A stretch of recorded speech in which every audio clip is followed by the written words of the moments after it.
날 구원하신 그 사랑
살아계신 주 나의 하나님, 언제나 넘치는 주의 사랑으로 내 안에 가득히 넘쳐 흐르네.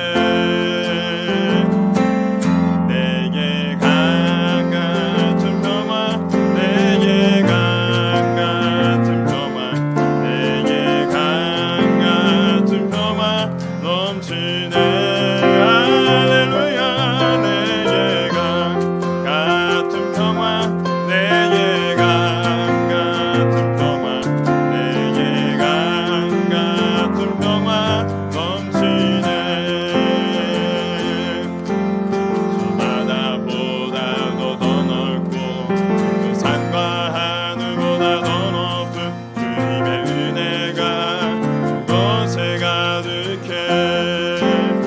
살아계신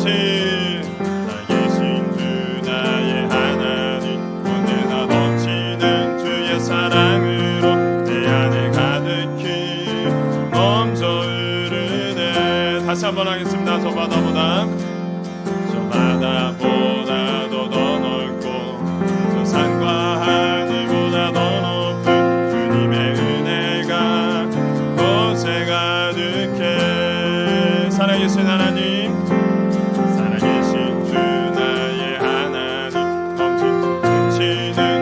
사랑으로 내 안에 가득히 넘쳐 흐르네.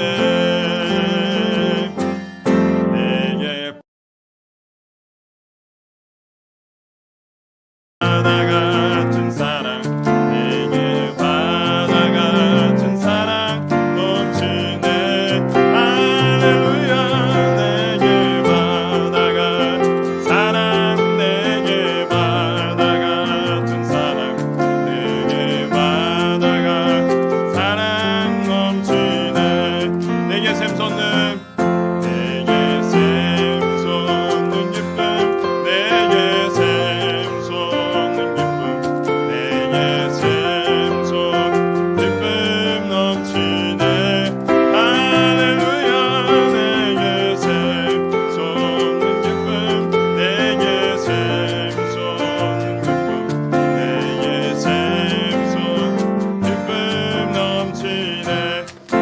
같은 평화, 내게 강 같은 평화, 내게 강 같은 평화, 내게 강 같은 평화 넘치네. 할렐루야.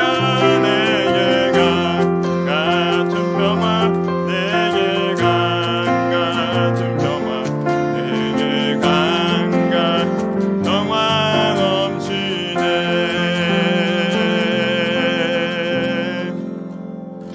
할렐루야.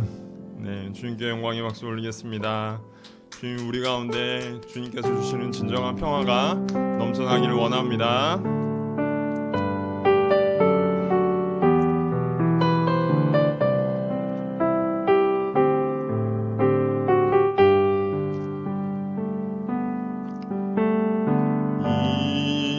이곳에 생명샘 솟아나 눈물 꼴짝 지나갈 때에 머잖아 열매 맺히고 웃음소리 넘쳐나리라.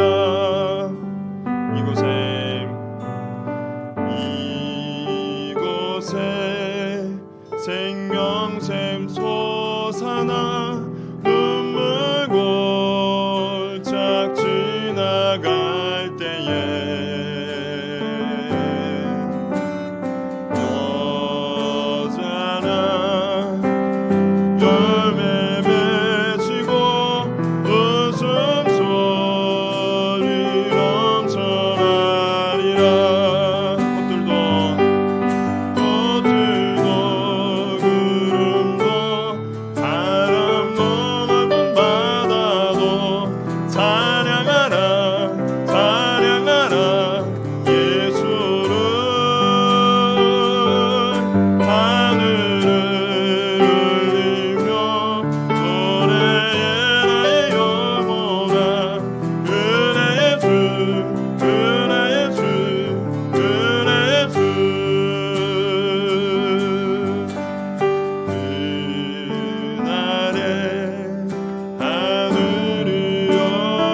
마침내 꽃들이 피고 영광의 주가 오시리라.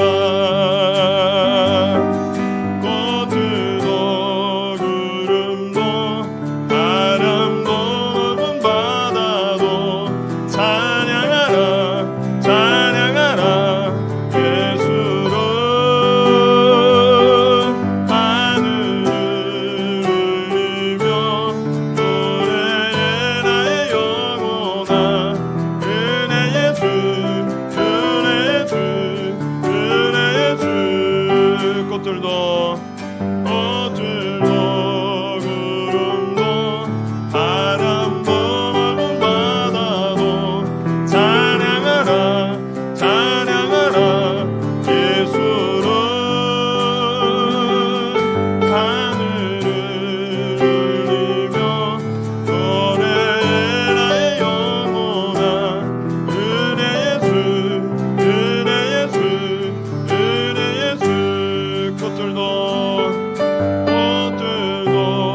구름도 바람도 넓은 바다도 찬양하라 찬양하라 예수를.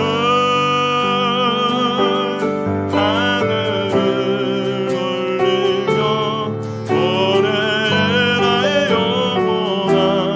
은혜의 주 은혜의 주 은혜의 주. 시간 같이 함께 기도하며 하나님 은혜의 주님을 깊이 만나기 원합니다.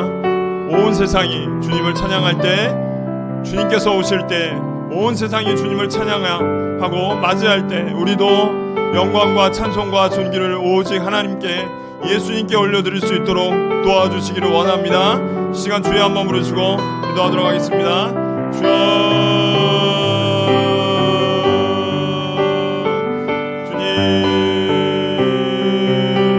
주님 우리가 주님의 오심을 다시 오심을 기다리고 있습니다. 아멘. 주 예수여 오시옵소서. 아멘. 주 예수여 우리 가운데 오시옵소서.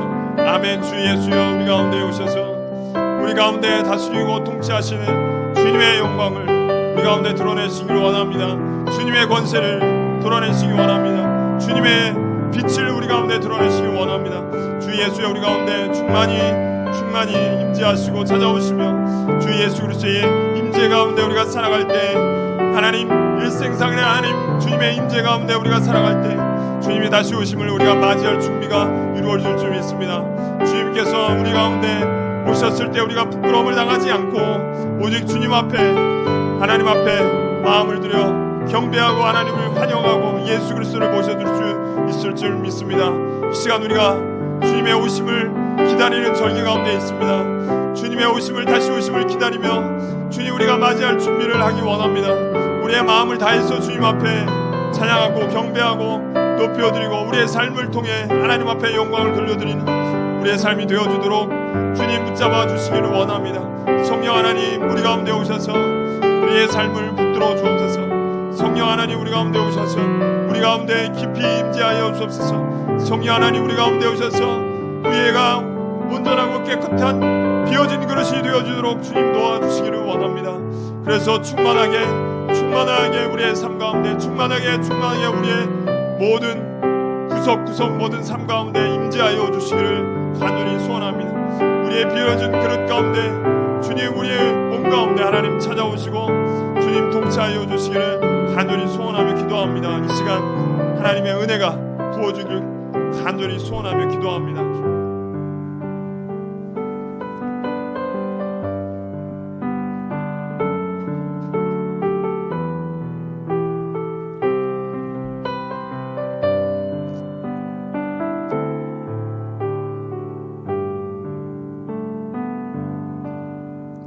예수님의 이름으로 기도합니다. 아멘. 2024년 12월 15일 셋째 주 주일 광고 말씀드리겠습니다. 우리 다비타 교회 오신 분들을 박수로 환영하겠습니다.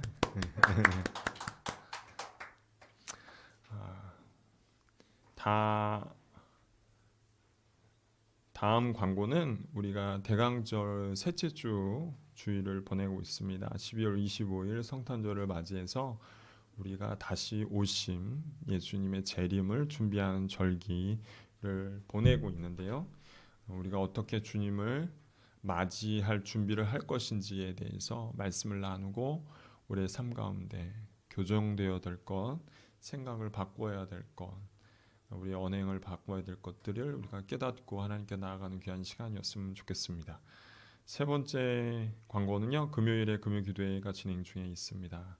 오후 7시 예배당에서 함께 모여서 우리 합심으로 기도하고, 특별히 요즘에는 나라를 위해서 기도하는 그런 시간을 갖고 하나님과 깊이 기도로 교제하는 우리가 되어지기를 소원합니다. 네 번째 광고는요, 예배 이후에 우리 성탄 찬양 연습이 있습니다.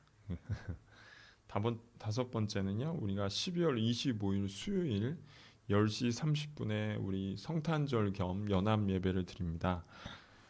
주변 분들을 초청하고 우리가 찬양하고 또 연극하고 주님의 탄생을 기뻐하고 함께 식사하는 자리를 가지려고 하는데, 우리가 좀 저도 초청하고요, 연락해서 초청하고, 그래서 하나님 안에서 성탄의 기쁨을 같이 나눌 수 있는 시간이었으면 좋겠습니다. 말씀 시간입니다.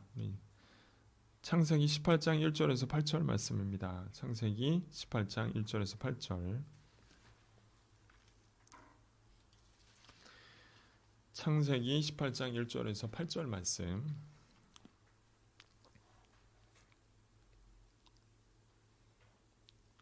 우리 교독하시겠습니다. 창세기 18장 1절에서 8절 말씀. 여호와께서 마므레의 상소리 나무들이 있는 곳에서 아브라함에게 나타나시니라. 날이 뜨거울 때에 그가 장막 문에 앉아 있다가 사람 셋이 맞은편에 서 있는지라. 그가 그들을 보자 곧 장막 문에서 달려나가 영접하며 몸을 땅에 굽혀 이르되 내 주여, 내가 주께 은혜를 입었사오면 원하건대 종을 떠나 지나가지 마시옵고 물을 조금 가져오게 하사 당신들의 발을 씻으시고 나무 아래에서 씻소서. 내가 떡을 조금 가져오리니 당신들의 마음을 상쾌하게 하신 후에 지나가소서. 당신들이 종에게 오셨음이니이다. 그들이 이르되 내 말대로 그리하라.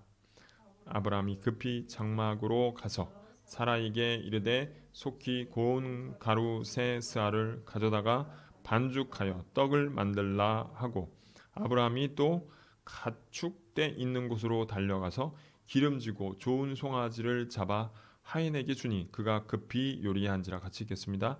아브라함이 엉킨 젖과 우유와 하인이 요리한 송아지를 가져다가 그들 앞에 차려 놓고 나무 아래 모셔 섬에 그들이 먹으니라. 아멘. 잠시 기도하겠습니다. 하나님 감사합니다. 우리 대강절을 맞이해서 주님의 다시 오심을 우리가 기다리면서 우리가 준비되어지는 그러한 우리가 되어지도록 도와주시기 원합니다. 항상 우리를 돕기 위해 우리 안에, 우리 가운데 오신 성령님, 언제나 성령님의 도우심을 구합니다. 성령을 힘입어 예수 그리스도의 삶을 우리가 살아갈 수 있도록 축복하여 주옵소서. 감사하며 예수님 이름으로 기도합니다. 아멘. 오늘 설교 제목 한번 따라해 보겠습니다. 환대를 통한 신앙 성숙. 네, 저는 이번 학기 신학교에서 박사과정을 하면서 새롭게 배운 주제가 환대였습니다. 환대를 깊이 들여다 볼 수 있는 기회를 주신 하나님께 감사를 드립니다. 이 환대라는 주제가 왜 중요한지 깨닫는 시간이었어요. 그럼 왜 환대가 중요하냐 묻는다면, 무엇보다 한국교회가 앓고 있는 문제의 해법이 될 수 있기 때문에 그렇습니다. 그렇다면 한국교회가 앓고 있는 문제가 무엇이냐 이렇게 물을 수 있어요. 몇 가지 설문조사를 통해서 무엇이 문제인지 구체적으로 드러났는데, 여론조사 단체인 한국 리서치 여론 속의 여론이라고 2024년 주요 종교 호감도 조사를 했어요. 호감도가 제일 높은 거를 100점으로 만점을 한다면 각 종교가 몇 점씩을 받았는지 이제 조사를 하는 거예요. 1000명이 참여했고요. 호감도 조사에서 1등은 불교였습니다. 53점. 천주교가 2등, 51점, 1점. 3등이 기독교가 33점. 원불교가 4등, 29점. 이슬람교가 14점이었어요. 그래서 원불교와 우리 기독교가 비슷한 점수를 맞았고요. 그런데 무종교인을 대상으로 종교가 없는 사람들을 대상으로 조사했을 때 점수가 급감했어요. 1등은 불교 52점, 카톨릭은 47점, 기독교는 20점입니다. 기독교 점수는 대단히 떨어져요. 종교가 없는 사람들에게. 한번 나는 이제 종교 없어요. 그런 사람들에게는 20점 받았습니다. 이렇게 왜 좁지 않은 점수의 결과가 나왔느냐? 가장 큰 요인은 뭐냐면 신앙과 일상생활의 불일치 때문이라는 결과가 나왔어요. 신앙 따로, 삶 따로라는 거예요. 목회 데이터 연구소 2023년 한국의 종교생활과 인식, 신앙 인식 조사를 실시했는데 비기독교인에게 교회 이미지에 가장 큰 영향을 미치는 것이 무엇이냐라고 조사했을 때 1등이 30%인데요. 주변 교인의 언행이라고 했어요. 그들의 말과 행동을 볼 때 이미지를 판단한다는 거예요. 두 번째는 25%가 목회자의 언행이었어요. 기독교인이 말하는 것과 행동하는 것을 일치하는지 보고 교회의 이미지를 결정하겠다라고 생각한 것입니다. 또 기독교인에게 물었어요. 기독교인 한국교회의 가장 큰 문제가 뭐냐라고 물었는데 신앙은 갖고 있는데 삶으로 드러나지 않는 것이 가장 큰 문제라고 스스로를 진단하고 그것이 가장 큰 자기가 갈등이다라고 얘기했습니다. 그것이 신앙과 일생생활의 불일치로 27%가 나왔습니다. 신앙을 갖고 있는데 삶으로 드러나지 않는 것이 교인들이 갖고 있는 문제 의식이었어요. 내가 신앙을 갖고 있는데 신앙이 내 삶에는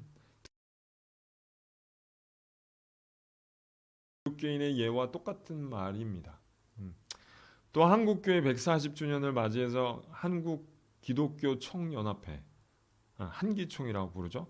한국교회 가장 큰 시급한 문제, 해결해야 시급한 문제가 무엇이냐? 150명 각 분야에 있는 리더들, 교수, 교사, 정치계, 일반 노동자, 지도자들 그런 사람들 다 포함해서 조사를 했어요. 가장 시급한 문제가 무엇이냐? 그 대답은 기독교인의 도덕성 문제래요. 이 모든 것들이 다 같은 얘기예요. 신앙을 갖고 있는데 삶은 따라가지 않는다. 신앙은 갖고 있는데 인격은 따라가지 않는다. 신앙을 갖고 있는데 윤리가 따라가지 않는다는 것 때문입니다. 그런데 이런 문제의식은 하루 이틀 우리가 갖고 있던 문제의식이 아니에요. 기독교 안팎으로 줄기차게 제기된 문제였어요. 기독교 안에서도 제기된 문제고 기독교 밖에서도 제기된 문제였어요. 그래서 한국교회 내에서 문제의식을 갖고 이런 문제의식을 갖고 목회자들이 해결책을 여러 방향에서 찾았습니다. 그렇게 고군분투했습니다. 그 중에 가장 두드러진 분이 누구였냐면 고 옥하는 목사님이셨어요. 기독교인의 언행 불일치, 윤리적 문제의 원인이 무엇이냐라고 물었을 때 그것은 신앙의 미성숙 때문에 그렇다라고 진단하시고 그러면 어떻게 신앙을 성숙시킬 것이냐라는 대답이 뭐였냐면 제자 훈련이었어요. 제자 훈련. 제자 훈련의 목적은 그래서 예수 닮은 사람을 만드는 거예요. 옥하는 목사님의 말을 빌려오면요 이렇게 써 있어요. 그분이 하신 말씀이 작은 예수로의 인격과 삶을 구비하는 자로 만드는 것이 제자 훈련의 목적이다. 이분 그대로 하신 말씀을 제가 가져온 거예요. 꼭 닮은 예수의 인격을 만드는 것. 인격을 만드는 것. 그것이 제자 훈련의 목적이에요. 그 목적 아래 제자 훈련을 열심히 했어요. 우리 한국교회가 열심히 했어요. 뭐 세미나를 뭐 100회 넘게 하고, 그 다음에 그 오카노 목사님이 쓰신 평신도를 깨운다가 150세가 발행됐어요. 한 번 찍을 때 뭐 최소 500권, 1000권을 찍어내거든요. 그러니까 엄청 많이 팔리고 붐이 일어났어요. 그렇게 50년이 흘렀어요. 저희가 제자훈련한 지. 그런데도 한국교회에 대한 세상의 평가가 별로 달라진 것 같지 않아요. 그래서 백석대학교 김진규 교수가 성경을 이분이 이제 구약학 교수님이시거든요. 구약 성경을 연구하시는 분인데, 성경을 연구해서 제자 훈련에, 그러니까 신앙 성숙을 위해서 5가지는 갖춰야 된다는 걸 성경에서 발견했고요. 그 5가지 항목이 뭐냐면 영성, 덕성, 지성, 능력, 비전이라고 했어요. 그 성경 구절을 이제 연구하면서 그 5가지를 잡았는데, 한국 교회에 요 5가지를 제자 훈련이 되고 있는지를 평가해 봤어요. 근데 3가지는 잘하는데 2가지를 잘못해요. 이게 뭐냐면 덕성과 거룩한 지성이에요. 덕성은 곧 성숙한 인격이에요. 이것을 무엇을 말하냐면 그 제자 훈련 교재를 가지고 이제 평가를 해본 거예요. 그 훈련을 통해서 덕성이 개발될 것이냐, 덕성을 목적으로 제자 훈련의 내용이 있냐라고 평가할 때 안 된다는 거예요. 제자 훈련의 목적은 예수 닮은 인격을 만드는 것이었는데, 그것은 목적은 맞는데 그 방법에 있어서 크게 효과가 없었다는 거예요. 열심히 했는데 효과가 없었던 거예요. 그 덕성 중에 가장 중요한 거는 저는 사랑이라고 생각합니다. 사랑이라고 생각해요. 예수 닮은 인격의 핵심이 무엇이냐? 예수 닮은 모습에 구체적으로 어떻게 드러나느냐? 사랑의 삶으로 드러난다 라고 생각합니다. 예수님의 사랑의 삶이 예수 믿는 사람이 닮아야 할 모습이다. 그러나 사랑이라는 것이 아주 추상적이잖아요. 그렇죠? 우리가 사랑을 행해야 되는데 사랑 어떻게 행해야 되지? 라고 추상적으로 생각할 수 있어요. 구체적으로 어떤 것인지 잘 감이 안 잡혀요. 사랑이라는 삶이. 이웃사랑이라고 하는 것이. 우리가 하나님의 사랑이라고 하면은 우리가 예배도 드리고 기도도 하고, 그죠? 성경도 보고, 그죠? 그렇게 하는데 이웃사랑이라는 게 구체적으로 뭘 어떻게 해야 되는 거지? 라고 생각할 수 있어요. 그런 사실을 잘 아시는 예수님께서 이웃사랑에 대해서 한 율법학자가 와서 이웃사랑에 대해서 물었어요. 뭐라고 물었냐면, 어느 날 율법학자 한 사람이 예수님께 물었어요. 예수님, 선생님, 율법 중에 제일 큰 계명이 뭡니까? 라고 물었어요. 그러니까 예수님이 뭐라고 하셨냐면, 이 다른 이제 여러 복음서에 보면 그 중에 하나가 뭐라고 했냐면, 너는 성경 어떻게 읽었냐? 라고 물어보셨어요. 그래서 율법학자가 대답해요. 하나님을 마음과 뜻과 힘과 정성을 다해 사랑하고 내 이웃을 내 몸과 같이 사랑하라고 했습니다. 네 말이 옳다. 이를 행하면 네가 살 것이다. 라고 얘기하셨어요. 그런데 이 율법학자가 거기서 멈추지 않고 질문을 한 가지를 더 던져요. 그게 뭐냐면, 그러면 내 이웃이 누구입니까? 라고 질문해요. 그래서 추가된 질문에 대해서 예수님께서 선한 사마리아인의 비유를 얘기하십니다. 그 이야기는 간단해요. 여러분 너무나 잘 아는 것처럼 어느 예루살렘에서 여리고로 가는 길에, 예루살렘하고 여리고는 굉장히 경사가 급합니다. 중간에 동굴도 있고요. 숨어 있다가 지나가는 사람들에게 강도하는 짓이 흔한 일이었어요. 흔하게 벌어지는 일을 예수님께서 예화를 드셨어요. 유대인이 강도를 맞았어요. 그래가지고 있는 거 다 뺏기고 옷도 다 썩 벗기고 그 다음에 칼을 찔렀는데 이 사람이 거의 죽게 돼 있는 거예요. 그런데 한 제사장이 보다가 봤어요. 근데 그냥 모른 척하고 지나갔어요. 그리고 레위인이 보고 또 봤어요. 지나갔어요. 왜 그냥 지나갔냐면은 이 사람들은 하나님의 제사를 드리는 사람이에요. 부정을 타면, 죽은 사람을 만졌다 부정을 타면, 피 흘리는 걸 부정을 타면 제사를 지낼 수가 없어요. 그래서 다른 사람의 제사를 못 드리기 때문에 그런 거예요. 근데 두 사람은 지나갔는데 한 사람 사마리아인이 지나가다가, 유대인하고 사마리아는 원수지간이거든요. 근데 원수지간인 거와 상관없이 그 유대인이 불쌍해서 기름과 포도주를 붓고 치료해 줬어요. 그리고 자기 나귀 위에 태워서 여관에 데려와서 여관에서 먹여주고 재워주고 하고, 다음 날이 됐을 때 2데나리온을 주면서 이 사람을 잘 돌봐줘라. 내가 갔다 오는 길에 여비가 더 들면 내가 보충하겠다라고 갔어요. 그리고 예수님께서 정말 중요한 질문을 던지시죠. 그 중요한 질문이 뭐냐면, 이 강도 만난 자의 이웃이 누구이냐라는 거였어요. 이 질문은 굉장히 중요해요. 왜냐하면 예수님은 이웃 사랑을 설명하는 가운데 환대 얘기를 하시는 거예요. 여기서 사마리아인은 강도 만난 자에게 환대를 베풀었어요. 환대를 베풀었다는 게 뭐냐면 상처를 치료해주고, 그 다음에 먹지 못하는 사람에게 먹을 걸 주고, 잠자리가 없는 사람에게 잠자리를 제공해줘서 그 사람이 살 수 있도록 해줬어요. 그것이 환대예요.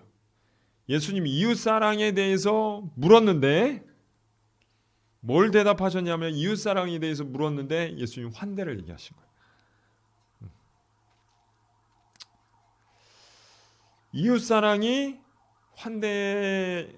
이웃사랑의 구체적인 모습이 환대라는 거예요. 이 사랑이라는 것은 추상적인 것인데 구체적인 모습으로 드러나야 된다는 거예요. 사랑은 강도 만난 자에게 환대를 한 것이 사랑이라는 거예요. 이것이 예수님 말씀의 핵심이에요. 이 예수님의 말씀에 의하면 그리스도인에게 부족한 것은 바로 사랑의 표현이자 행위인 환대란 거예요. 우리 그리스도인이, 한국 그리스도인에게 필요한 것은 사랑의 표현이에요. 구체적인 행위, 구체적으로 사랑이 드러나야 될 환대가 필요하다는 거예요. 오늘 저는 성경에서 가장 먼저 등장하는 환대의 사례에 대해서 얘기하려고 그래요. 대강조를 맞으면서 우리가 주님께서 우리에게 주님 만날 준비를 할 때 주님이 말씀하신 가장 중요한 내용 중에 하나를 우리가 바로잡고 그것을 내가 삶 가운데 깨닫고 행할 수만 있다면 주님을 맞으려 할 준비가 될 수 있기 때문에 제가 이 말씀을 나눕니다. 오늘 저는 성경에서 가장 먼저 등장하는 환대의 모형이 누구였냐면 바로 아브라함의 환대였어요. 성경에서 다 찾아보면 아브라함의 환대가 맨 처음에 나와요. 환대에 대해서. 그래서 오늘 성경을 아브라함의 환대를 통해서 우리가 대강절을 지나면서 우리에게 정말 절실히 필요한 부분이고, 주님께서 우리에게 오셨을 때 확인하시려는 모습이 환대가 아닌가 생각해 하기 때문에 이 말씀을 나눕니다. 오늘 본문은 아브라함의 모습을 통해서 환대라는 것은 성숙한 신앙인의 모습이 무엇인지를 보여준다는 거예요. 어떤 사람이 신앙 성숙했냐, 또 어떻게 하면 신앙을 성숙하게 하느냐라는 두 가지 물음에 대해서 오늘 한번 답을 찾아보려고 해요. 오늘 말씀을 나누면서 우리 삶 속에 환대의 삶이 필요하다는 것을 깨닫기만 한다면 저는 귀한 그런 말씀에 하나님께서 원하시는 목적에 다다랐다고 생각합니다. 성숙한 신앙의 모습은 무엇일까? 한마디로요, 환대예요. 환대. 창세기 12장에서 아브라함이 하나님의 부르심을 받았어요. 너는 본토 친척 아버지 집을 떠나 내가 지시할 땅으로 가라라고 하셔서 가나안 땅에 갔어요. 그때 부름 받을 때부터 18장까지 오면서 시간이 24년이라는 세월이 흘렀어요. 24년. 하나님께 부름 받은 시간이 이제 24년이 됐어요. 하나님을 처음 만난 데부터 이제 24년이라는 세월이 흘렀어요. 그리고 드디어 아브라함이 성숙한 신앙의 모습을 보여주는 거예요. 그 전에 막 자충우돌하고 난리 쳤었는데 진짜 성숙한 신앙이 뭔지를 보여주는 게 이제 18장의 모습이에요. 18장 2절하고 3절 말씀 한번 읽어보도록 하겠습니다. 시작. 눈을 들어 본즉 사람 셋이 맞은편에 서 있는지라 그가 그들을 보자 곧 장막문에 달려나가 영접하며 몸을 땅에 굽혀 이르되 내 주여 내가 주께 은혜를 입었사오면 원하건대 종을 떠나 지나가지 마시옵고. 예. 아브라함이 지금 몇 살이죠? 예, 99세예요. 99세 노인이. 그리고 최소한 한 318명을 거느린 부족 한 부족의 족장이에요. 예, 부자예요. 그런데 날이 뜨거운 어느 날 정처 없이 떠도는 나그네 3명이 그에게 나타났어요. 그는 그 사람들을 보자마자 장막 문에 앉아 있었어요. 성경에 보면 앉아 있다가 벌떡 일어나 가지고 그 사람들에게 달려가요. 막 달려가. 응? 그들을 보자 곧 장막문에서 달려나가. 이 99세 할아버지가 지금 달려가요. 막 달려가. 그리고 그들을 맞아들여요. 그리고 엎드려요. 땅에 엎드려. 그래가지고 절을 해요. 상상해 가세요. 99세 할아버지가 지금 그분은 거부고 그 다음에 한 부족을 거느린 그 족장이었단 말이에요. 근데 그 할아버지가 막 앉아 있다가 뛰어 일어나가지고 막 달려가서 엎드려서 절한다고요 지금. 보자마자 엎드려서 전해요. 나그네를 보고서 엎드려서 공손하게 맞아드리는 거예요. 아브라함이 이렇게까지 극진한 대우를 한다는 것이 좀 상식으로 이해가 안 가요. 그렇죠? 좀 지나치다, 뭐 이렇게 너무 극진한 대접이라고 생각될 정도로 지나치다 생각해요. 창세기 18장 1절에 보면 세 사람 중에 한 분이 하나님이라는 말씀이 있어요. 그렇죠? 우리가 성경을 읽었을 때. 근데 도저히 이해할 수 없는 분이 우리는 이제 이해가 가죠. 근데 의문은 뭐냐면 아브라함도 알았냐 이거예요. 저기 오는 세 사람 중에 한 사람이 하나님이라는 사실을 알았냐 이거예요. 그 대답은요. 제가 생각할 때는 최소 한 번 이상 하나님이 사람의 모양으로 아브라함에게 나타난 적이 있었어요. 그게 뭐냐면 창세기 17장 1절이에요. 17장 1절에 보면 한번 볼까요? 사람의 모양을 가지고 나타나신 하나님을 배웠어요.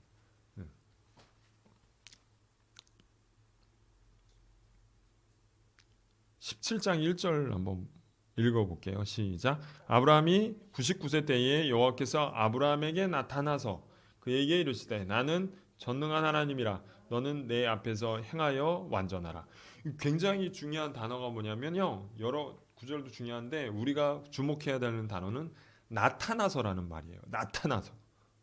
하나님이요. 아브라함에게 두 가지 방식으로 본인에게 말씀하셨는데 하나는 뭐냐면 음성으로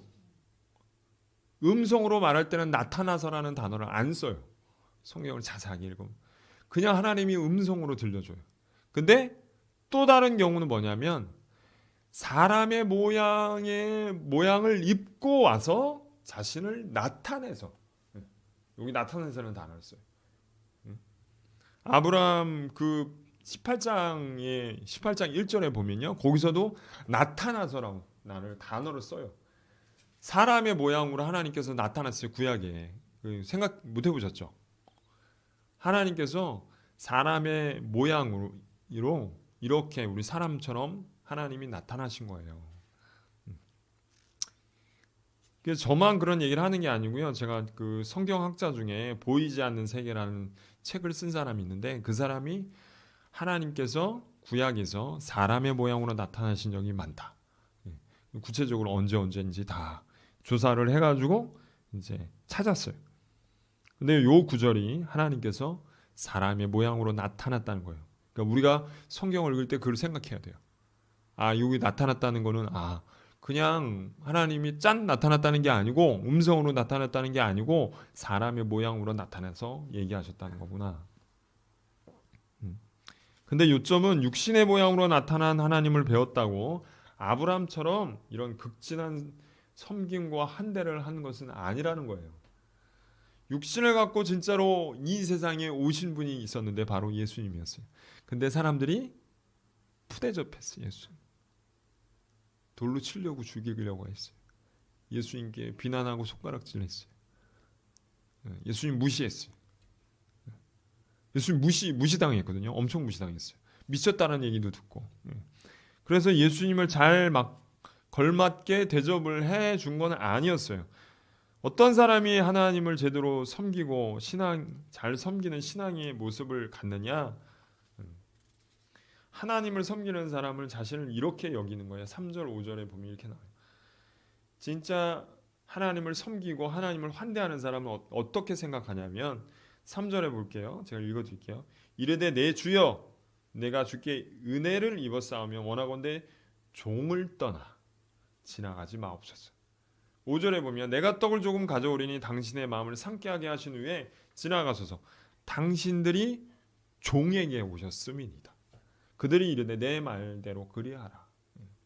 아브라함은요 창세기 12장에서 부름받은 후에 75세 부름받은 후에 99세가 되기 전까지 한 번도 하나님 앞에 자신이 하나님께 종이라고 표현한 적이 없어요. 하나님께 종이라고 자기가 표현한 적이 없어요. 내가 하나님의 종입니다 라고 표현한 적이 없어요. 처음 그런 거예요. 처음. 여기에 와서야 자신을 하나님의 종으로 여기는 거예요. 신앙은 처음에 우리가 예수 그리스도를 영접할 때 우리가 하나님의 자녀가 됩니다. 근데 신앙이 성숙하면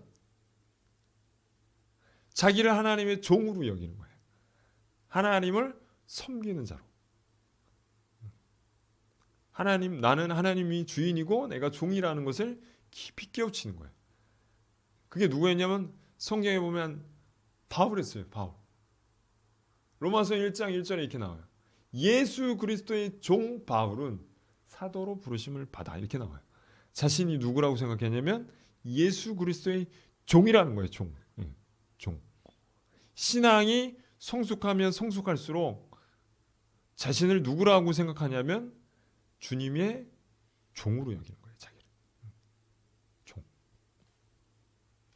종이란 무슨 뜻이냐면 섬기는 자라는 뜻이에요. 우리가 예수 그리스도를 닮는다고 그랬잖아요. 그렇죠? 예수 그리스도를 닮는 게 우리 신앙의 전부예요. 가장 중요한 사항이에요. 예수 그리스도를 닮는 게 가장 중요한 신앙의 핵심인데 예수님이 자신을 뭐라고 얘기했냐면 인자가 온 것은 섬김을 받으려 함이 아니라 도리어 섬기려 하고 자기 목숨을 많은 사람의 대속물로 주려 함이라 이렇게 얘기하시면서 자기는 종으로 왔다는 거예요. 종으로.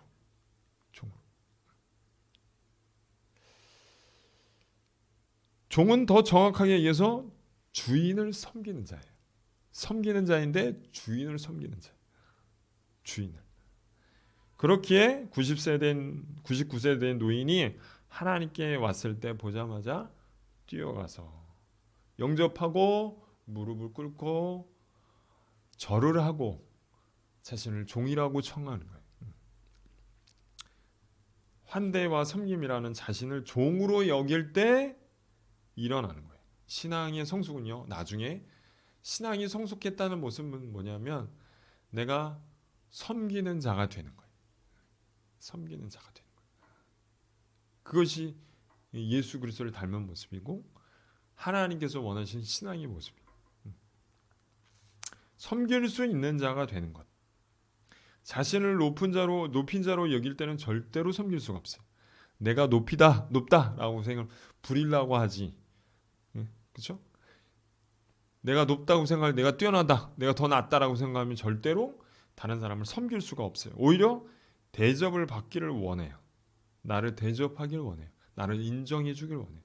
내 안에 대접받고자 하는 마음, 인정받고자 하는 마음, 칭찬받고자 하는 마음이 깊은 곳에 있어요. 우리 안에. 그걸 죄라고 그래요. 누구나 그런 마음을 가지고 있어요. 그런데 제가 생각할 때 그 마음을 버리지 못하는 것 같아요. 우리가 잘. 단지 사람에게 인정받느냐, 하나님께 인정받느냐 이 차일 뿐이에요. 우리가 사람에게 인정받으려고 하지 않고 하나님께 인정받으려고 할 때 우리는 내가 더 낫다라. 하나님을 내가 섬기기 위해서 종로로 타고 있다는 것을 알게 돼요. 진실로 하나님의 종으로 여긴다면 사람보다 하나님께 인정받기를 원할 거예요. 그렇죠? 어떻게 하면 인정을 받을 수 있을까? 하나님께 주인을 잘 섬기면 돼요. 예수님께서 얘기하셨어요. 너희가 나를 따르려면 날 잘 섬겨라. 얘기하셨어요. 나를 따르려면 나를 섬겨라. 이렇게. 성숙한 신앙인이 된다는 것은 자신을 종으로 여기고 주인을 잘 섬기는 거예요. 일단 오늘 우리가 하나님을 종으로 잘 섬기는 방법이 무엇일까? 그건요. 성경이 이렇게 얘기해요. 사람을 잘 섬기는 거라고 있어요. 더 정확히 얘기하면 사람을 하나님처럼 섬기는 거예요. 여기에서 설명이 좀 필요한데요. 먼저는 마태복음 25장 31절에서 46절 25장 한번 찾아보겠습니다. 여러분 너무 잘 아는 비유예요. 예수님의 비유 중에 양과 염소에 관한 말씀인데요. 마태복음 25장 예수님께서 다시 오셨을 때 어떤 일이 벌어질 것인가를 예수님께서 설명해 주셨어요. 마태복음 25장에 보면요. 예수 믿는 사람들을 두 부류로 나눠요. 하나는 양으로 나누고 하나는 염소로 나눠요. 그렇죠? 키가 되는 말씀이 40절이에요. 40절. 같이 한번 읽겠습니다. 40절. 시작. 임금이 대답하여 이르되 내가 진실로 너희에게 이르노니 너희가 여기 내 형제 중에 지극히 작은 자 하나에게 하는 것이 곧 나에게 하는 것이니라 하시고. 네. 지금 아브라함이 지극히 작은 자 하나에게 하는 것이 곧 나에게 하는 것이라는 말씀을 실천하고 있는 거예요. 이거 보면요. 헐벗고 굶주리고 고기에 갇히고 그렇죠? 그다음에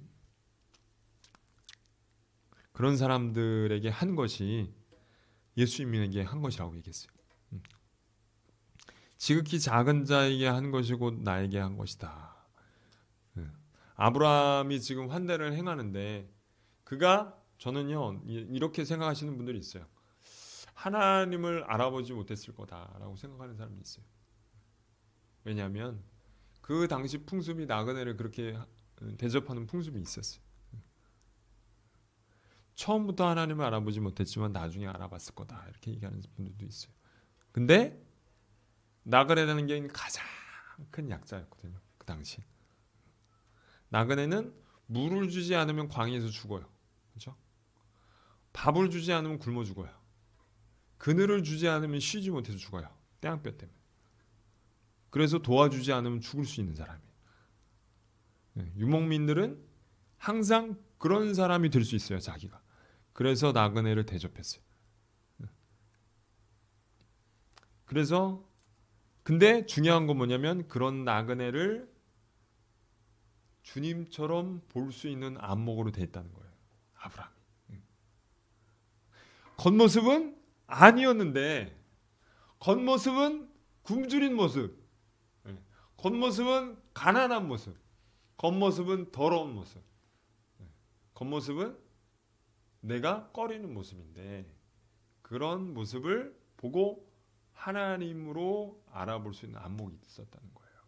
주님으로 대우할 수 있는 생각이 있었다는 거예요. 주님 우리 가운데 찾아오실 때 번쩍번쩍 그런 옷을 입고 오시지 않는다는 거예요. 멋지게 입고 오시지 않는다는 거예요. 우리가 예수님이 오실 때 뭐라고 하셨냐면 예수님이 내가 오면 나는 목마른 모습으로 올 거야. 내가 오면 옥에 갇힌 사람 모습으로 올 거야. 내가 오면 굶주린 사람의 모습으로 올 거야. 내가 오면 나그네 모습으로 올 거야. 나는 내가 오면 옷도 없는 사람으로 올 거야. 병든 사람으로 올 거야. 옥에 갇힌 사람의 모습으로 올 거야. 그렇게 찾아올 거야. 라고 얘기하시는 거예요. 주님을 볼 수 있는 안목이 있냐 이거예요. 우리가. 하나님은 그래서 약자의 하나님. 우리는 구제나 봉사할 때 절대로 높아진 마음으로 해서는 안 된다는 거예요. 이 아브라함의 모습을 보세요. 아브라함. 하나님께 하듯 주님께 하듯 해야 한다는 것이 성경의 가르침이에요. 그 사람이 예수님을 대신해서 온 거야. 그 사람이 하나님을 대신해서 온 거야. 섬김이 쉽다면 누구나 다 할 거예요. 섬김, 환대가 쉽다면 누구나 다 할 거예요. 인격적인 사람, 돈 많은 사람, 나에게 도움이 되는 사람을 섬기는 건 비교적 쉬워요. 외모가 괜찮은 사람, 깨끗한 사람, 나에게 마음에 드는 사람을 섬기는 건 쉬워요. 근데 목마르고 굶주리고 헐벗고 나그네 되고 병들고 옥에 갇힌 사람은 섬기기가 어려워요, 여러분. 이게 사실이에요. 예전에 제가 군포 있을 때 노숙자들 많이 만났습니다. 왔어요. 일주일에 2번씩 와요. 2번. 그 저기 출근하는 사람도 있어. 일주일에 한 번씩 출근하는 사람이 있어. 출근하는 사람. 꼭 와. 시간 딱 되면 올 시간은 딱 와. 똑똑똑. 전도사님 어서 오세요. 봉투에 담아가지고 제가 꼭 작은 돈이라도 봉투에 담았어요. 봉투에 담아가지고 주고 얘기 들어요. 한참 들어. 한 30분쯤 들어요. 그리고 잘 지내시고 어디 아프시지 않고 어디 병원 잘 가고 뭐 다 물어봐요. 그 다음에 30분 들은 다음에 이제 제가 기도해 드릴까요? 이제 그러면 기도하고 이제 가요. 그러면 또 수요일 날 오전인가 꼭 와. 또 와가지고 똑똑똑 전도사님. 그런 사람이 있고 비정기적으로 온 사람들. 짐을 막 이렇게 해가지고 냄새가 막 나고. 한 번은 이제 수요 예배를 드렸는데 수요 예배에 노숙자가 와서 끝에서 앉았어요. 근데 술이 쩔었어요. 술 냄새에 그 저기 안 씻은 냄새에 또 이제 희한한 향기가 막 나.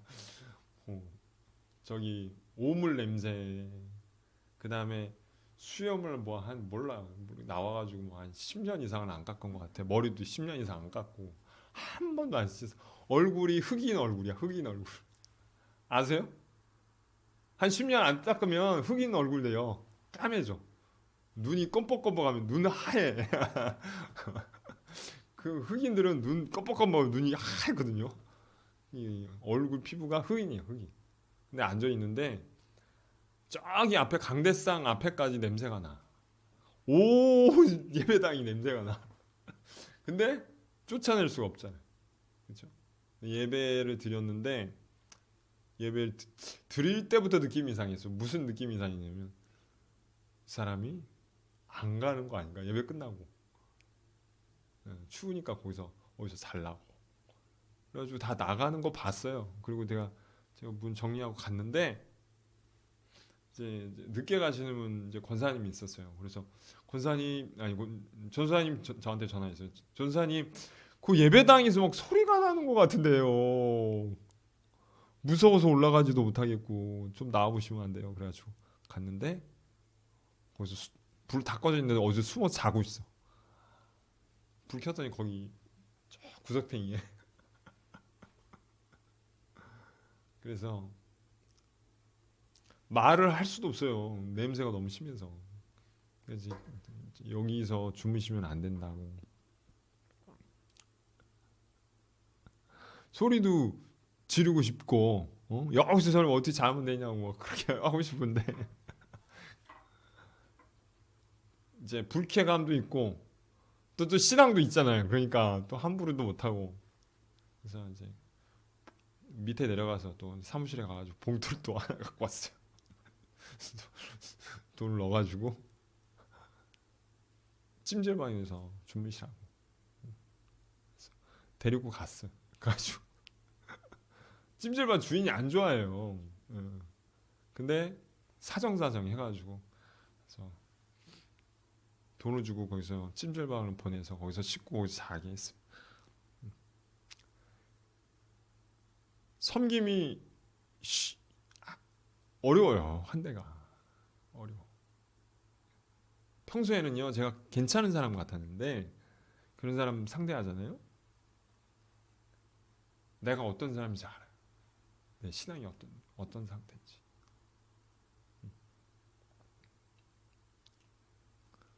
내가 한참 모자라구나 알아요. 주님 같지 않구나 내가. 제가 알아요. 예수님 그렇게 안 하셨는데. 예수님하고 나는 너무 거리가 먼 거예요. 예수님 그런 사람하고 식사하시고 친구가 되셨어요.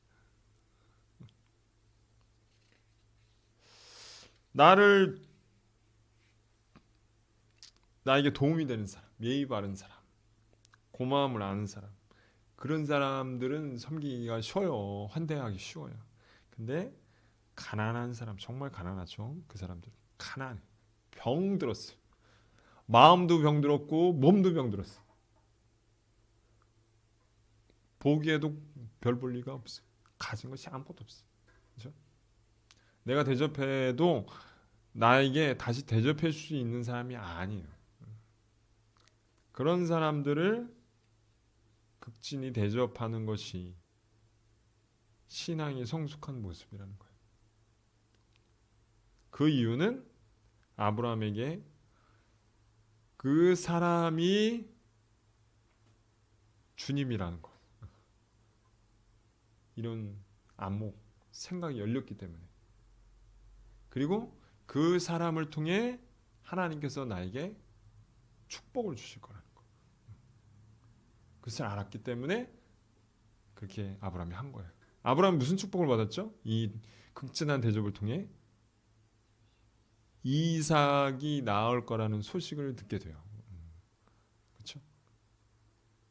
그 대접 환대를 통해서 그가 축복을 받게 된 거예요. 우리에게 자연히 생기는 질문이 있죠. 그러면 이런 안목, 정말 형편없는 사람, 정말 세상에서 가장 가난한 사람, 별 볼 일 없는 사람, 나에게 도움이 전혀 안 되는 사람, 그런 사람들이 예수님이라는 사실을 어떻게 하면 깨달을 수 있을까? 그래서 한마디로 회개예요. 회개. 우리가 맨날 생각하는 회개예요. 회개가 잘 안 됐다는 거예요. 회개가 뭔지 한번 봐야 되는 게 좋아요. 안목의 변화는 하루아침에 생기는 게 아니에요. 어떤 과정을 겪으면서 생겨나는 거예요. 아브라함에게도 보면 영적인 커다란 위기가 있었어요. 그 위기를 극복하고 나서 이 사람이 안목이 열리게 된 거예요. 그 위기를 어떤 위기였냐면 그 사람 75세 때 부름을 받았어요. 갈대아 우르에서 부름을 받아서 하나님 부르심을 받고 가나안 땅에 왔어요. 그래서 계속 올라갔다 내려갔다 신앙생활, 그죠? 올라갔다 내려갔다. 우리가 참 우리로서 할 짓도 아닌 그런 할 짓을 해요. 아내를 팔아먹는다거나 진짜 해서는 안 되는 짓도 해요. 내려갔죠. 근데 또 올라가요. 올라갔다 내려갔다 하는데 신앙이 엎드락뒤락 하다가 모든 삶을 정리하고 고향 땅을 떠나서 이렇게 왔는데 이제는 완전히 신앙의 위기, 완전 최대 위기까지 한번 온 적이 있었어요. 그게 뭐였냐면 영적 암흑기라고 할 수 있을 정도로 그 큰 위기가 뭐였냐면 창세기 16장 16절이에요. 그걸 한번 보겠습니다. 창세기 16장 한 장 넘기시면요. 16장 16절에 이렇게 나와요. 아브라함과 사라밖에 없었는데 누가 등장하냐면 하갈이라는 여인이 등장해요. 16장 16절 같이 읽겠습니다. 시작. 하갈이 아브라함에게 이스마엘을 낳았을 때에 아브라함이 86세였더라. 그게 끝나고 그 이야기가 이어지지 않고 10장장 1절로 이제 이어지거든요. 10장장 1절 아까 읽었는데 같이 한번 읽어보겠습니다. 아브라함이 99세 때에 여호와께서 아브라함에게 나타나서 그에게 이르시되 나는 전능한 하나님이라 너는 내 앞에서 행하여 완전하라. 86세부터 99세까지 그죠? 86세부터 99세까지 요 13년의 시간이 없어요. 없어요. 기록이 없어요. 그 얘기 뭐냐면 이 성경은 신앙의 책이거든요. 신앙의 책이라는 얘기는 뭐냐면 아브라함과 하나님 사이에 아무 일도 없었다는 거예요. 아무 일도 일어나지 않았다는 거예요. 아브라함은 하나님 없이 살았어요. 13년. 하나님과의 만남도 없었고 하나님 찾는 일도 없었고 자기 아들 끼고 그냥 살은 거예요. 하나님 75세에 나타나가지고 그렇게 그를 특별하게 부르셨는데 신앙생활이라는 게 우리가 해봐서 알지만 환경에 어려움이 있으면 하나님을 찾고 하나님이 나를 도와주심으로써 내가 회복되고 그렇죠? 그 경험을 통해 그 어려움이 하나님의 도우심으로 극복됨으로 신앙이 성장하고 나아지잖아요. 그렇죠? 하나님을 체험하는 계기가 되기도 하잖아요. 근데 환경적인 어려움은 전혀 없었어요. 아브라함에게. 문제는 뭐냐면 하나님의 임재가 없었어요. 하나님이 그 사람에게 찾아오지도 않고 하나님이 말씀하지도 않고 하나님이 살아계신지도 모를 만큼 아무 관심이 없었어요.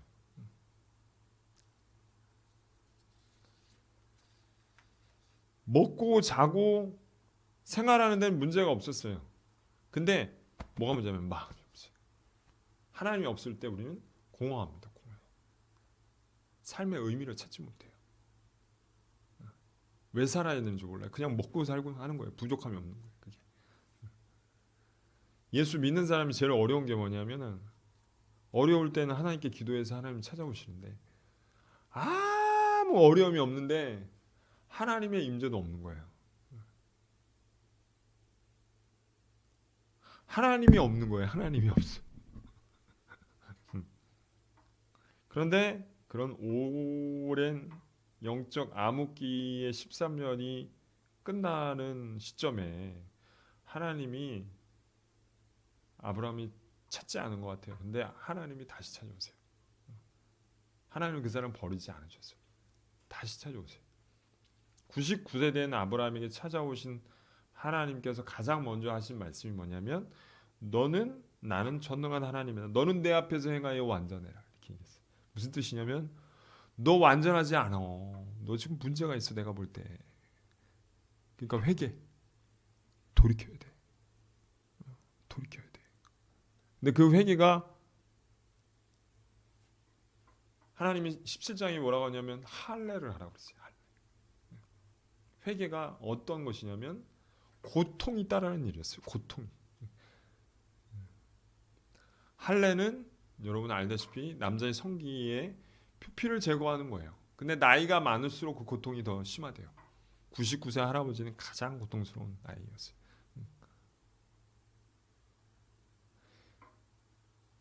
회개는 고통스러운 거예요.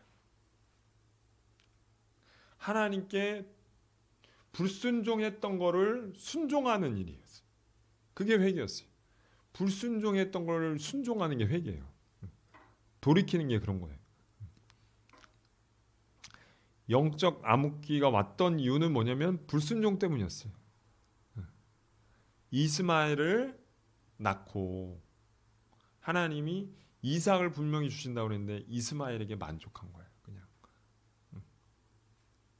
그래서 불순종 때문에 왔기 때문에 불순종을 버리고 순종으로 나아가야 하는 것이 회개였어요. 아브라함이 영적 암흑기를 겪으면서 깨달은 것이 하나 있었어요. 그게 뭐냐면 신앙인에게 가장 힘든 건 뭐냐면 하나님 없는 삶이구나. 하나님 없는 삶. 하나님을 만나기 전까지는 그런 생각 안 해요. 하나님을 만난 다음에부터는 문제가 되는 거예요.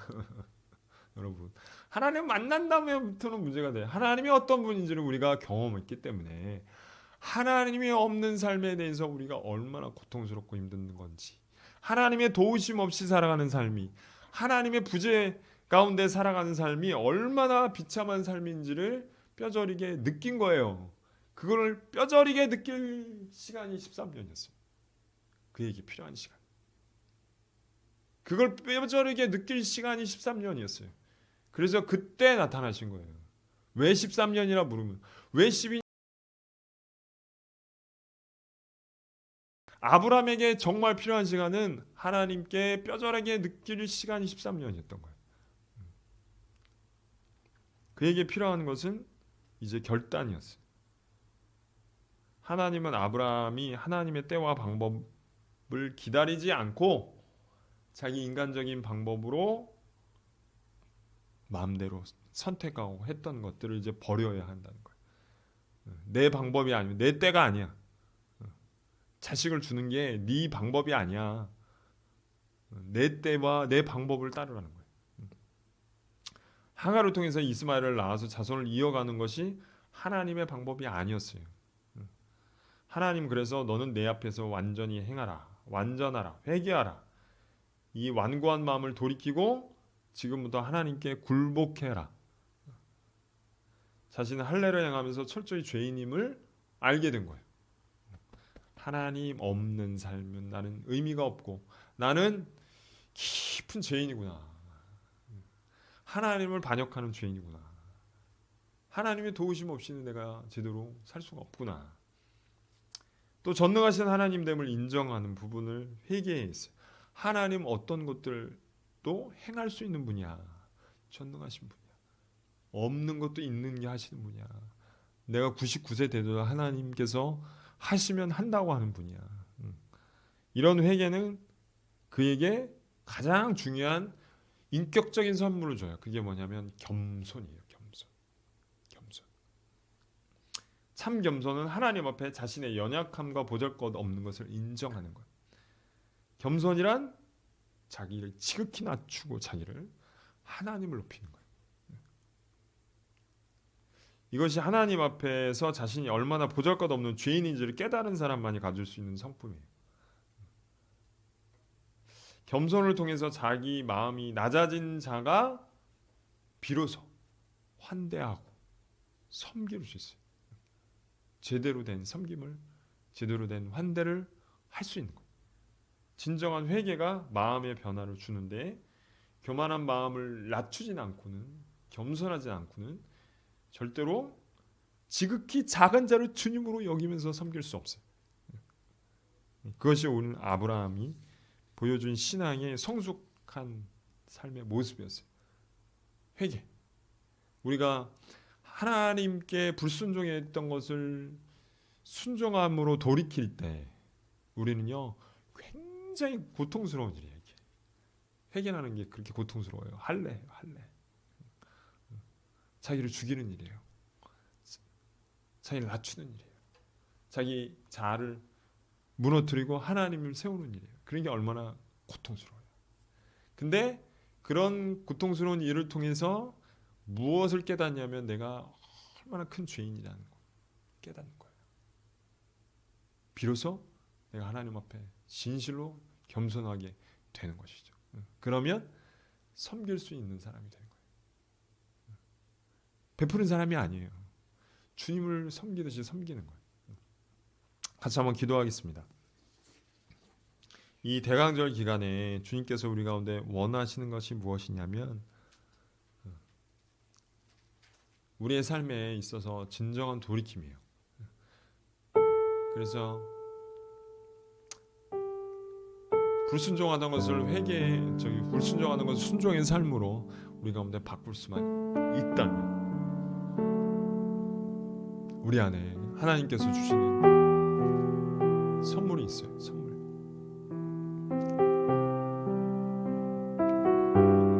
그래서 우리가 하나님 앞에 기도하고 하나님 앞에 나가야 할 이유는 무엇이냐면 하나님 정말 내가 하나님 앞에 얼마나 큰 죄인인지를 깨닫고 하나님의 도우심 없이는 우리가 살 수 없고 라는 것을 깊이 깨닫고 하나님 앞에 우리가 불순종했던 걸 순종으로 나아갈 수 있도록 도와주십시오. 나는 전능한 하나님이라 너는 내 앞에서 행하여 완전하라 말씀하셨습니다. 주님 앞에 나아가 우리의 삶에 단지 미성숙으로 머무는 것이 아니라 하나님께서 원하시는 삶으로 나아갈 수 있도록 주님 우리를 붙잡아 달라고 한번 기도했으면 좋겠습니다. 하나님, 나를 붙잡아 주십시오. 내가 진실로 하나님 앞에 어떤 존재인지 깊이 죄인임을 깨닫고 겸손한 사람이 되어져 하나님 섬길 수 있는 사람이 되어줄 수 있도록 도와달라고 시간 주여 한번 부르시고 함께 기도하며 하나님께 나갔으면 좋겠습니다. 주여, 하나님 감사하며 하나님 앞에 나아갑니다. 이 시간 하나님 앞에 나아갑니다. 하나님 말씀을 나눴습니다. 이 말씀 속에 우리 깊이 우리를 다뤄주시기를 원합니다. 말씀 속에 우리를 깊이 우리를 다뤄주시기를 간절히 소원합니다. 주님, 이 말씀 속에서 하나님 우리를 발견할 수 있도록 도와주시기를 원합니다. 이 말씀 속에서 하나님 우리가 하나님 앞에 돌이켜 회개하고 하나님 앞에 나아갈 부분을 하나님 깨닫게 해주시며 하나님 우리의 마음을 하나님 앞에 겸손히 낮추고 나아갈 수 있는 우리가 되어지게 하여 주십시오. 진정한 겸손이 진정한 겸손이 우리 가운데 일어날 수 있도록 진정한 하나님을 닮은 섬김의 삶이 주님을 닮은 삶이 우리 가운데 이루어지게 하여 주십시오. 주님께서 하실 것임을 믿습니다. 주님께서 이루실 것을 믿습니다. 주님의 때에 주의 방법에 이루실 것을 믿습니다. 주님을 높이고 하나님 앞에 나아가는 이 시간이 되어지기를 원합니다. 주님께서 우리를 이렇게 다듬어 가시고 만들어 가실 줄 믿습니다. 주님 손에 우리를 맡깁니다. 주님 손에 우리 자신을 맡기고 하나님 앞에 나아갑니다. 주님 받아주시기를 간절히 소원합니다. 시간 다시 한번 기도할 텐데요, 아브라함이 하나님을 찾은 것이 아니라 하나님께서 아브라함을 찾아오셨습니다. 마찬가지로 우리 가운데도 우리에게 가장 필요한 것이 무엇이고 가장 필요한 것이 무엇인지를 우리 가운데 채워주시는 분이 하나님이심을 믿습니다. 이 시간 기도하면서 하나님, 아브라함에게 찾아오신 하나님, 그 하나님을 믿습니다. 아브라함이 변화시킨 하나님, 그 하나님을 믿습니다. 저에게도 동일하게 역사해 주신 그 하나님을 믿습니다. 동일하게 저를 만나주시고 동일하게 저를 바꿔주실 줄 그 하나님을 믿습니다. 그 하나님을 찾으면서 주여 한번 부르시고 기도하겠습니다. 주여, 하나님 감사하며 하나님 앞에 나아갑니다. 우리가 믿고 의지하고 하나님을 따라할 것은 하나님이심을 믿습니다.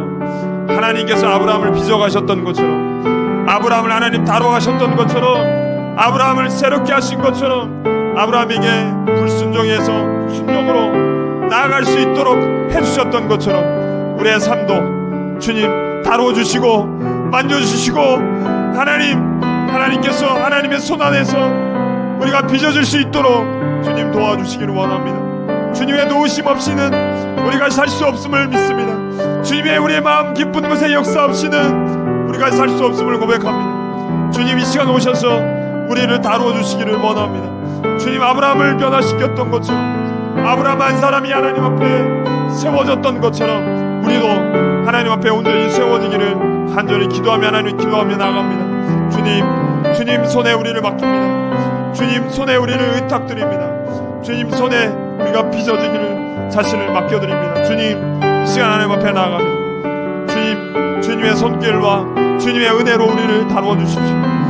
주님의 진리로 우리를 새롭게 하여 주십시오. 주님의 힘으로 우리를 도와주십시오. 강한 팔로 우리를 붙잡아 주옵소서. 주님 도와주시옵소서. 함께하여 주옵소서. 주님 감사합니다. 다시 한번 기도할 텐데요, 내가 너희를 떠나지 않고 고아와 같이 버려두지 않고 다시 오신다고 하셨습니다. 그러면서 진리의 성령께서 우리 가운데 오셔서 우리를 돕기 위해서 우리 가운데 오셨다고 말씀하셨습니다. 우리가 이 성령님을 의지하고 의뢰하고 그 성령님께 자신을 맡겨드리는, 그래서 성령께서 우리를 새롭게 하실 수 있도록, 성령께서 우리를 진정 우리 자신이 하나님 앞에 온전하게 성숙한 사람이 되어줄 수 있도록 이 성령님의 이게 요청하며 하나님 앞에 나갔으면 좋겠습니다. 우리는 우리의 힘으로 의롭게 될 수 없고 우리의 힘으로 하나님 성숙한 신앙인이 될 수 없는데 오직 성령의 힘을 입길 원합니다. 성령의 도우심 가운데 우리가 나가기 원합니다. 이 성령께 우리의 마음을 엽니다. 이 성령님께 우리 자신을 맡겨드립니다. 우리 성령님께 우리 가운데 역사하실 수 있도록 내어드립니다. 영접합니다. 주님 역사하여 주옵소서. 주여 한번 부르시고 성령의 간구함을 성령께 간구하는 그런 귀한 역사 있길 원합니다. 주여 한번 부르시겠습니다. 주여 하나님 감사합니다. 이 시간 하나님 앞에 나아갑니다. 하나님 성령의 도우심을 구합니다. 성령님께 하나님 우리 자신을 맡깁니다. 성령님의 도우심 가운데 우리가 살아가기를 원합니다. 성령의 역사 가운데 우리가 살아가기 원합니다. 성령께서 우리를 붙잡아 주시기를 기도하며 나갑니다. 성령께서 우리를 사로잡아 주시기를 기도하며 나갑니다. 하나님 우리의 도움으로 우리의 힘으로 하나님 뜻대로 살 수 없음에 우리 가운데 성령을 보내주시고 성령의 역사 가운데 우리가 살아가도록 허락하셨습니다. 내가 너희를 고와 같이 버려두지 않고 속히 오신다고 말씀하셨습니다. 이 시간 우리의 성령을 의뢰합니다. 성령을 의지합니다. 성령의 도우심을 구합니다. 우리 가운데 하나님의 도우심을 구합니다. 성령께서 우리의 마음에 우리 안에 계심에 다시 의지하면서 하나님 우리의 삶에 성숙으로 갈 수 있도록 도와주시기를 간절히 소원합니다. 우리의 죄됨을 깨닫게 하옵소서. 우리의 깊은 죄악을 하나님 깨우쳐 하나님 앞에 알게 하시고 깨우시고 알게 하시는 죄에 대하여 유에 대해 심판에 대해 깨우신 성령님 우리 가운데 오시옵소서. 일하여 주옵소서. 역사하여 주옵소서. 주님 성령 하나님께 우리의 마음을 엽니다. 우리의 모든 것을 열어드립니다. 우리의 모든 것을 맡겨드립니다. 우리의 생각도 내려놓습니다. 우리의 마음도 내려놓습니다. 우리의 전부 삶의 모든 것을 주님 앞에 온전히 의탁드립니다. 주님 우리를 다루어 주옵소서. 주님의 손길 가운데 우리가 나갈 수 있도록 도와주시옵소서. 주님의 인격이 예수 그리스도의 인격이 우리 가운데 하나님 생겨나게 하여 주옵소서. 겸손하고 하나님 앞에 다뤄질 수 있도록 축복하여 주옵소서. 주님께 간구합니다. 주님의 사로잡히기 원합니다. 주님의 성령의 충만함으로 사로잡히기 원합니다. 함께하여 주옵소서.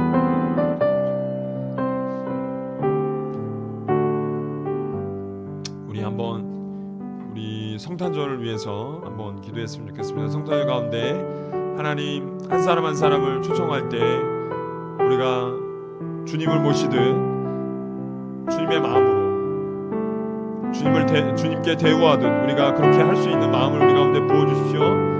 주님이 우리에게 그런 안목을 열어주십시오. 주님 우리 가운데 그렇게 할 수 있도록 은혜를 부어주십시오. 이렇게 주여 한번 부르시고 기도하도록 하겠습니다. 주여 하나님 감사하며 하나님 앞에 나아갑니다. 하나님 주님의 손길 가운데 우리가 나아가기 원하며 주님께서 이미 우리 가운데 베풀어 주신 은혜를 붙잡고 하나님 앞에 나아가게 하여 주시기를 간절히 소원합니다. 이미 우리 안에 하나님 선한 일을 행하신 하나님께서 선한 일을 시작하신 하나님께서 우리 가운데 온전하게 완전하게 행하실 줄 믿습니다. 이미 예수 그리스도를 닮은 사역이 이루어졌고 우리 가운데 행하시는 하나님을 의지합니다. 믿고 의지합니다. 주님 우리가 초청하는 사람들이 예수 그리스도의 모시듯이 하나님 아버지를 모시듯이 하나님 그렇게 대우하고 하나님 섬기고 그런 마음으로 하나님 앞에 환대할 수 있도록 주님 도와주시기를 간절히 소원합니다. 하나님 그런 마음을 품고 있습니다. 주님 말씀하시는 그 말씀처럼 우리가 하나님 앞에 그렇게 나아갑니다. 대우하기 원합니다. 성령께서 도우실 줄 믿습니다. 우리의 안목을 더 열어주실 줄 믿습니다. 감사합니다. 한 사람 한 사람 주님의 사랑으로 사랑하고 하나님의 사랑으로 섬기길 원합니다. 간절히 소원합니다. 주님 이런 마음으로 하나님 앞에 대우하게 하여 주옵소서. 감사합니다. 감사하며 예수님 이름으로 기도합니다.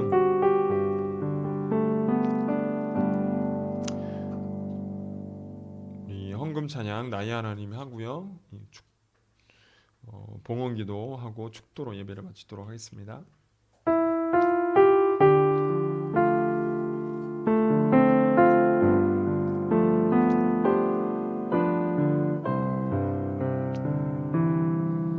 나의 사랑 너는 어여쁘고 참 귀하다. 어느 보석보다 귀하다. 사랑스럽지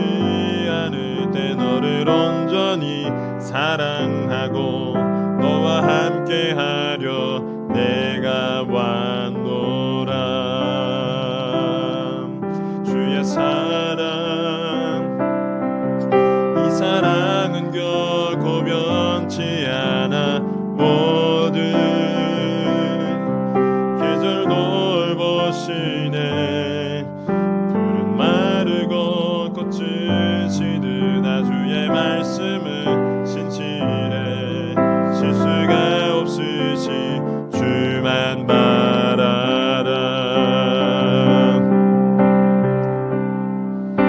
주님의 나라와 뜻이 나의 삶 속에 임하시며 주님 알기를 주님 보기를 소망해.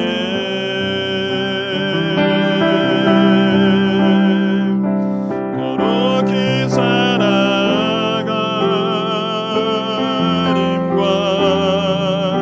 두려움 없는 믿음 주신 나의 하나님 완전한 사랑 찬양해. 주님의 나라와 주님의 나라와 뜻이 나의 삶 속에 임하시며 주님 알기를 주님 보기를 소망해.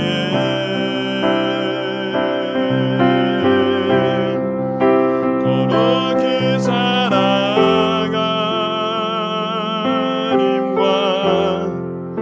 두려움 없는 믿음 주신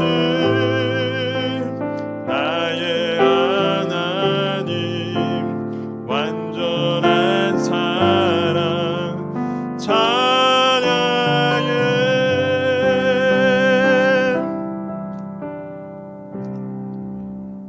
하나님 감사합니다. 아브라함의 모습을 통해서 우리가 성숙한 신앙인의 모습을 발견합니다. 아브라함을 다루셔서 예수 그리스도의 인격을 드러나게 하신 하나님, 그 하나님을 오직 의지합니다. 우리 안에 그러한 일을 위해 파송되신 성령님, 예수 그리스도의 형상을 빚으시고 만들어 가시기는 성령님 의지합니다. 우리 안에 선한 일을 시작하신 하나님께서 완성하시는 신실함을 의지합니다. 아브라함을 빚으셨던 것처럼 우리도 하나님의 형상대로, 예수 그리스도의 형상대로 우리를 빚으시고 만들어 가시고 우리를 새롭게 하시를 하나님을 의지하고 믿음으로 반응합니다. 오직 주님이 하신 일을 믿고 의지할 때 주님께서 원하시는 대로 우리가 하나님의 뜻대로 예수 그리스도의 인격이 우리 가운데 드러날 줄을 간절히 소원하며 의지합니다. 주님, 단지 세상이 보는 것만을 보지 않고 주님이 말씀하신 것처럼 가난하고 병들고 옥에 갇히고 나그네 되고 헐벗고 굶주린 자를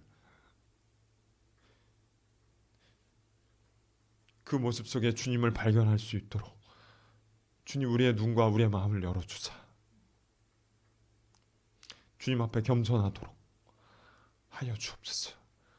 섬김이 환대가 우리 가운데 일어날 수 있도록 축복하여 주시옵소서.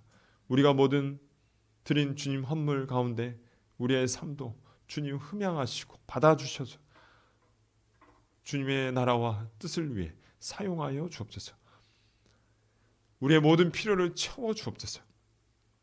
이제는 우리 주 예수 그리스도의 은혜와 하나님 아버지의 사랑하심과 성령님의 교통하심이 이 시간 오직 주님의 성령님의 손에 맡겨 빚어지고 다뤄져서 하나님의 형상이 드러나기를 간절히 소원하는 모든 사람 위에 영원토록 함께 계시기를 간절히 축원하옵나이다. 아멘.